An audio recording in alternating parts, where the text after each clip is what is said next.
So are you thinking about getting a Vizsla? Know that they love food.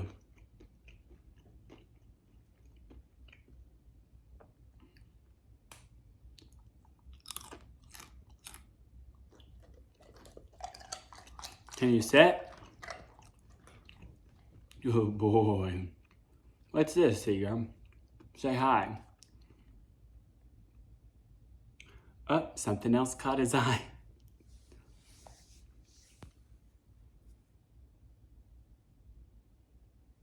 Well, I decided to make this video because I got Seger a little under a year ago. So he turns 10 months old next week. And I think it's my responsibility to share my experience with others that are thinking about getting a Vizsla. He's a wire-haired Vizsla, as you can tell. He, everyone always asks, is he wet or is that his fur? And I'm like, that's just who he is. But I guess he does look wet. That's who he is. But Seger, that is not nice to put that position on the camera. Seger, can you move? Move? Anyway, so about Vizslas. I'll do a different video about, how I chose the Vizsla breed and kind of some other best practices or whatever it might be. But really just wanted to tell you what I've learned in the past 10 months of having him. I got him July 28th of 2023 and it is now almost April. I'm here in Atlanta, Georgia. And, they're a breed that needs all the attention. You hear Velcro dogs a lot, and that's truly what he is. And, when I was doing research, I knew that I was moving from New York after being there for 10 years. I could never have him in New York. And I'm moving to Atlanta, bought a house, have a yard, my family's here. I had support around me for having a very high energy dog with an active lifestyle. So number one is know that they need all the attention in the world. They really do. And I swear he gets depressed if I don't give him, I'll move over here so y'all can see him looking out the window, if I don't give him all the attention. So number one, make sure that you have the time for them. Really, you can't leave this breed alone for more than a couple hours. Seger has probably, the most he's probably ever been alone is maybe 4 hours. And the whole time I'm like, he can't be left alone. I'm having more anxiety. I'm looking on my cameras. I'm like, he's having anxiety too. Number two is their energy level. I mean, we've built up, when they're puppies, they can't do as much. They still have energy. So you do different types of energy games scent work around the house or whatever it might be. But as he's gotten older, now he goes on the long hikes with me.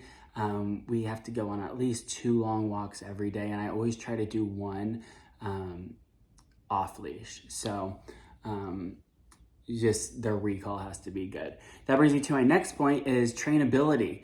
The Vizslas, wire-haired Vizslas at least, I think the Vizslas and wire-haired Vizslas might have the same temperament. But they're very food driven and he responds to high value treats or really anything very, very well. I can even use kibble as treat sometimes. I just have a little pouch. I keep it next to me or on me. It looks like I'm going rock climbing, and it works. And so his recall's good. He does all the basics of sit, stay, heel. He even comes to the middle. I'll show you those in another video if you guys want to see. Comment if you want to see other things. And then they need a lot of toys, just a lot of stimulation, and just know that they love everybody. I think one thing that I would have done earlier is introduce them to more children, because I think that's the one area where we have to work on is when he sees kids acting crazy, jumping, screaming all around, he'll put his tail down, which is very rare. And I'm like, is okay? But then he warms up to them as they slowly approach. So that's one. So, you know, make sure that you have the time for them, make sure you have the space for them, and make sure you have like the energy to keep up with their high levels of energy. From a grooming standpoint for the wire-haired Vizsla, I've gotten professionally groomed once since I've had him in the 10 months. It's really just, you know, the monthly upkeep of the nails, make sure you're cleaning out their ears, and so every now and then I'll just do like a little wipe down. But his fur is like very thick and they have an undercoat. And if it gets to be like a little too thick, you can always like do some, like, I think they call it, what is it? Not shredding, maybe it is stripping, where they hand strip and get out that undercoat. It's getting warmer here in Georgia, and I can tell that he gets tired more easily now. So they definitely are like winter dogs, the wired-haired Vizslas. I know nothing about the other Vizslas, but overall, he's just the sweetest in the world. And I just wanted to just do a quick highlight video, very informal, and comment if you have anything else you want me to discuss. But honestly, I love him. He's the best companion. They are vocal too. So with like huskies, where you hear him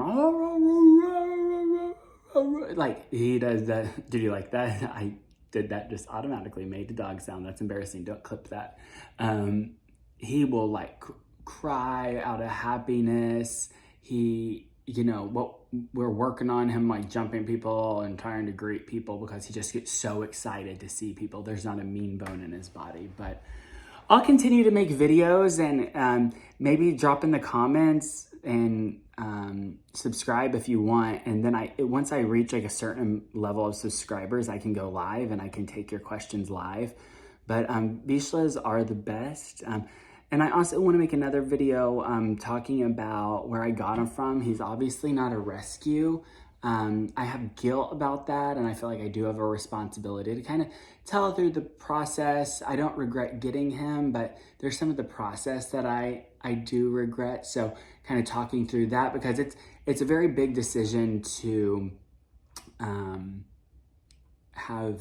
bring a dog into your life, and you want to make sure that you have the financial means, that you have the stability, that you have the time, and then you have the correct environment. So drop me any questions if you have any.